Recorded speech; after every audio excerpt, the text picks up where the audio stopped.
Hi guys, welcome back to my channel. Mayam ngasidi ay mayam na pamgadaba hainaw achar amagi recipe share tawjarake. Olangtha matamsida chaningba thakningba tawdragasu achar sima jawragadi soidana chak pukham ama dum chaba ngamgani adugi achar gi recipe ama share tawjarake. Mayam soidana pamgani khalli aduga achar gi video sengaga mayam su soidana jumda sarga chabiu adudi ucharage achar sembagi se mayam video se loine yengbiu.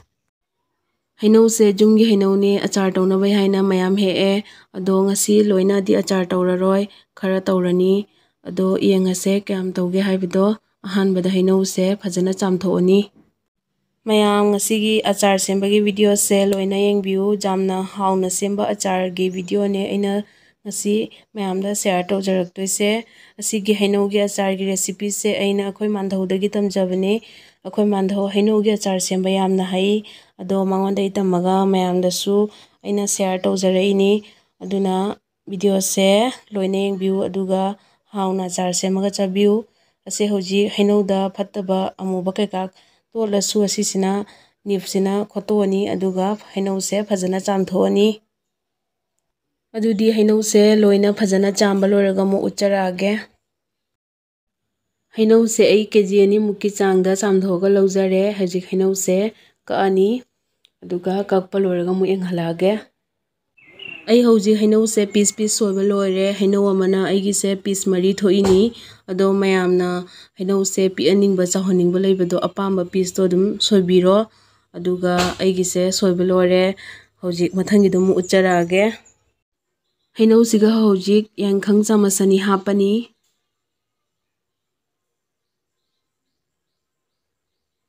thum chamasama makhai hapani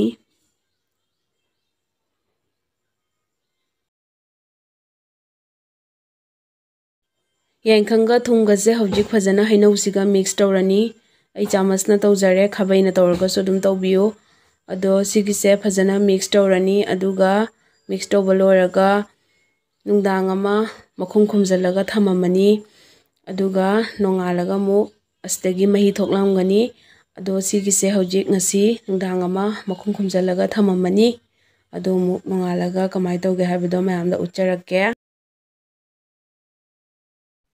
hainaw se nungdang ama tingaga thamme hojik nongalaga sumaina mahi myam thoome hainaw dagi mahi se enghalake mahi myam thoe hojik mahi se chithoga thammani aduga hainaw se phawdoni adudi mahi se chithoge mahi se hojik chithokpa loire khabaina tawraga jangkokta hainaw se sandoga phawrani phawringe kanda marakta khabai sina tawraga dum otpiro aduga asigi se nungsa jamna saba taragadi numit nini phawbiro aduga nungsa se jamna sadraga dum khara tikna saragadi numit humni gumba phawbiro hainaw se jamna amuk kanhangaragadi nungsada adudi mu hauraroi aduna nungsa saragadi numit nini phawbiro aduga nungsa sadragadi numit humni phawbiro aigi hainaw se numit nini phawre nungsa jamna kanna sabada aduga hainaw se phajana kange ising marik amphau yaudre hainaw achar semba matamda natragana achar semba matamda ising marik amphau yauragadi achar do jam thuna soi aduga kokphai su jangna kasalai aduna ising se yauhallaroi hojik hainaw se tasalaga thammani nahan cholingai dadi hainaw se mayam uraga su hojikti kangaga tiksangre ado hojik masla ke kakto achar da hapnabagi adu semani achar da hapkadaba masla singse sigaleire ajwain guamoris jira kala jira fadigom maru hangam maru napu machugi se brown mustard methi aduga kashmiri lal mirch se machu achar gi machu se jamna phajai adugi asi se hapini aduga atei gi masla sing chu atei su hapkadaba lei adudi kona enghalage mathang asi sing se hana khangda ngahak sahalani ngahak kembabo aduga grinder da takhairani adu loraga mu enghalage masla sing se low flame tawraga khangda ngahak kembabo sahalle aduga grinder da takpa su lore hojik si se jam kupna takte khara pauna dum thammi achar dadi pauna thammagadi hauri achar do adugi hojik siga hainaw mahi je nahan lehobado hainaw dagi tholakpa mahi do sigai siga achar gi masla sing se hapani aduga achar ꯃꯁꯂꯥꯁꯤꯡꯁꯦ mix ꯇꯧꯔꯅꯤ꯫ ꯑꯆꯥꯔ ꯃꯁꯂꯥꯁꯤꯡꯁꯦ ꯂꯣꯏꯅ ꯍꯥꯞꯄꯒ mix ꯇꯧꯔꯦ ꯍꯧꯖꯤꯛ꯫ ꯃꯁꯂꯥꯁꯤꯡꯁꯦ mix ꯇꯧꯔꯒ ꯍꯧꯖꯤꯛ ꯑꯃꯨꯛ ꯀश्मीरी लाल मिर्च हापनी। कश्मीरी लाल मिर्चना मोरोक्ती साद्रगा अदुगा जामनदी अचारगी मचूसे याम फजथोई।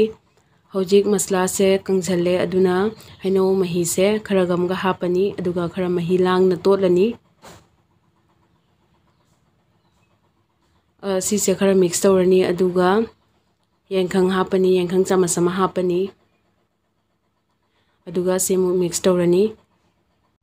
से हौजिक फजना मिक्स तौबा लोइरगा थुम हापनी। थुमसे चामच अनि हापनी। अई अहानबदसु सुम हापखरबने अदो थुमसे अईगिदी चांगदो खंगबगी अदुगी हापचरे हौजिकतेना। अदो चांगदो खंगद्रगदी खरा वातना हापिरगा साबा लोइरगा मुक चारगा एंगगा वाटपदो हापिरो। अदो अचार सिदी सिनमनिना थुमसे खरा दाम हापगदी सिनबदो खरा वाथई अदुना हापे। हौजिक हैनौसे हापनी। हैनौसे हापगा मसलासिंगसिगा फजना मिक्स तौरनी। खाबैना तौरगा हापचरे हैनौसे। हौजिक हैनौसिंगसे लोइना हापा लोइरगा मिक्स तौरनी।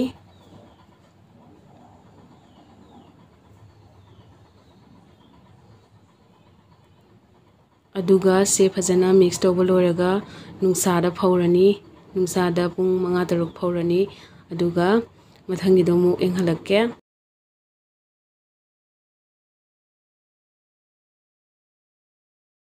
हैनौगा मसलागा से फजना मिक्स तौबा लोइरे। हौजिक नुंसा कन्ना साबदा पुंग 5-6 फजना फौरनी। अदुगा फौरिङै कांदा खाबै अकंगबना मरक मरकता ओटकनी। मरक मरकता हाइसे तोय तोयना दुम ओटलनी। अदुगा मसलागा हैनौगा से फजना नपसनगनी। अदो मयामना ओटपा मतमदसु खाबै अकंगबना ओटपियु हैनौसे सोक्तनबगी। फौरिङै कांदा सुमाइना मरक मरकता ओटपियु। अईगिसे फनाजामदि कंगझले अदुगा मसलासिंगसे हैनौसिंगसिगा फजना नप्पे। अदुगा सुमाइना मसला नप्पसे चाबदा याम हावबनी।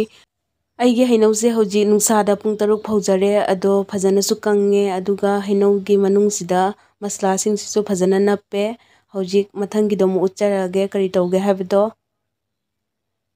खांगसिगा हौजिक हैनौसेगा हापनबगी थाव हापचरनी। थावसे ngahak sahalani। थाव sahallaga हैनौदा हापगदी हैनौदो कुइनसु चली अदुगा चाबदसु याम हावरी। अदुना असिगिसे साहल्लनी। साहल्लगा से इंहल्लगा थम्मनी। हौजिक तेंगोसिगा कश्मीरी लाल मिर्च चामच अमा हापनी। अदुगा सिगेसिगा थाव असाबा इंहल्लगा सिगा हापनी। अदुगा असिगिसे फजना मिक्स तौरनी। मिक्स तौरगा हैनौ अचारदुगा हापनी। असुमाइना तौरगा हापगदी हैनौसे अचारसे मचू जामना फजई। अदुगा चाबदा उबदा हावगदबा मालदी चाबदसु हावगदबा मालिदना अदुगा हावसु हावरी। अदुना अचारसिदा हापनी सिगी महीसे अदुगा तोचरनी। अदुगा अदुम उबा फंगनी मयामसु मचूसे फजरकपरा हाइदो।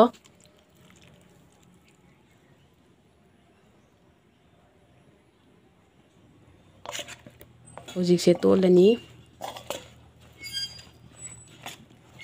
अचार सेंबददी खुदना तौरगा पाइबिरनु अदुम चामचना नत्रगा खाबैना तौरगा पाइबिरो। अदुगा अचार चाबा मतमदसु अचारसे खुदना लौथोगा चाबिगनु चामचना लौथोगा चाबियो। अदुसु चामचतो अकंगबा चामचना सिजनबियो। हौजिक लास्टकी ओइना अचारसिगा विनेगर हापनी। कुइना अदुम थम्बा जानबगी विनेगर से हापचरनी। विनेगर से असिगिसे मखुम अमा हापनी। अदुगा फजना मिक्स तौरनी। हौजिक अचारसे दुम चानिंगगसु चामचना लौरगा दुम चाबा जारनी। चाबगी दुम रेडी ओइरे। अदुगा कुइना थमनिंगबा तारगना लिलिकी कंटेनर दा हापचलगा थम्मनी। अदुगा लिलिकी कंटेनर हापगिदसु आई उच्चरके। लिलिकसे सिगसु इसिंग अमता जावबा जादे। इसिंग मरिक अमा जावदना फजना नुंसादा चामथोगा कंहल्लगा थम्बिरो। अदुगा हापियु अचारसे। अईगिसे फजना कंहल्लगा थम्मे। अचारसे हापतिंगे ममांगदा मखादा थाव खतंग हापचगे।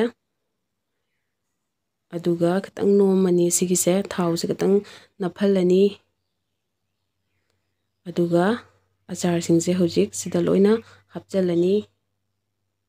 अचारसे उबदा हावगदबा माली। अदुगा ꯆꯥꯕꯗꯁꯨ ꯌꯥꯝꯅ ꯍꯥꯎꯔꯤ ꯃꯌꯥꯝꯁꯨ ꯁꯨꯃꯥꯏꯅ ꯁꯣꯏꯗꯅ ꯁꯦꯝꯃꯒ ꯆꯥꯕꯤꯌꯨ ꯑꯗꯨꯒ ꯑꯆꯥꯔꯁꯦ ꯃꯔꯛ ꯃꯔꯛꯇ ꯅꯨꯡꯁꯥꯗ ꯐꯧꯗꯣꯛꯄꯤꯌꯨ ꯍꯧꯖꯤꯛꯁꯦ ꯍꯥꯞꯆꯤꯜꯂꯒ ꯅꯨꯃꯤꯠ 4ꯅꯤ ꯅꯨꯡꯁꯥꯗ ꯐꯧꯔꯅꯤ ꯐꯖꯅ ꯑꯗꯨꯒ ꯃꯔꯛ ꯃꯔꯛꯇꯁꯨ ꯇꯣꯏꯅ ꯑꯗꯨꯝ ꯅꯨꯡꯁꯥꯗ ꯐꯧꯒꯅꯤ ꯃꯌꯥꯝꯁꯨ ꯑꯗꯨꯃꯥꯏꯅ ꯐꯧꯕꯤꯌꯨ ꯑꯗꯨꯏꯗꯤ ꯑꯁꯤꯒꯤ ꯑꯆꯥꯔꯁꯦ ꯆꯍꯤ ꯑꯃꯗꯒꯤꯁꯨ ꯍꯦꯟꯅ ꯆꯥꯕꯅꯦ ꯑꯗꯨꯒ ꯌꯥꯝꯅ ꯍꯥꯎꯔꯤ ꯑꯆꯥꯔꯁꯦ ꯍꯧꯖꯤꯛ ꯂꯣꯏꯅ ꯍꯥꯞꯆꯤꯟꯕ ꯂꯣꯏꯔꯦ ꯍꯥꯞꯆꯤꯟꯕ ꯂꯣꯏꯔꯒ ꯍꯧꯖꯤꯛ ꯃꯊꯛꯁꯤꯒ ꯑꯃꯨꯛ ꯑꯆꯥꯊꯥꯎ ꯉꯁꯥꯏ ꯂꯦꯝꯍꯧꯕꯗꯣ ꯑꯗꯨꯗꯣ ꯁꯤꯁꯦ ꯍꯥꯞꯆꯤꯜꯂꯅꯤ ꯑꯆꯥꯊꯥꯎꯗꯣ ꯃꯊꯛꯇ ꯑꯃꯨꯛ ꯍꯥꯞꯄꯅꯤ ꯑꯗꯨꯒ ꯑꯁꯤꯒꯤꯁꯦ ꯑꯆꯥꯔ ꯁꯦꯝꯕꯁꯦ ꯂꯣꯏꯔꯦ ꯃꯌꯥꯝ ꯑꯩꯒꯤ ꯑꯆꯥꯔ ꯁꯦꯝꯕꯒꯤ ꯚꯤꯗꯤꯑꯣꯁꯦ ꯄꯥꯝꯕꯤꯔꯒꯗꯤ ꯂꯥꯏꯛ ꯁꯤꯌꯔ ꯁꯕꯁꯀ꯭ꯔꯥꯏꯕ ꯀꯃꯦꯟ ꯇꯧꯕꯤꯔꯝꯃꯨ ꯑꯗꯨꯒ ꯑꯅꯧꯕ ꯀꯔꯤ ꯁꯦꯝꯖꯔꯧꯒꯦ ꯍꯥꯏꯕꯗꯨꯁꯨ ꯀꯣꯃꯦꯟꯇ ꯏꯕꯤꯔꯝꯃꯨ ꯑꯗꯨꯗꯤ ꯑꯁꯤ ꯍꯥꯏꯔꯒ ꯉꯁꯤꯒꯤꯗꯤ ꯂꯣꯏꯁꯤꯟꯖꯔꯒꯦ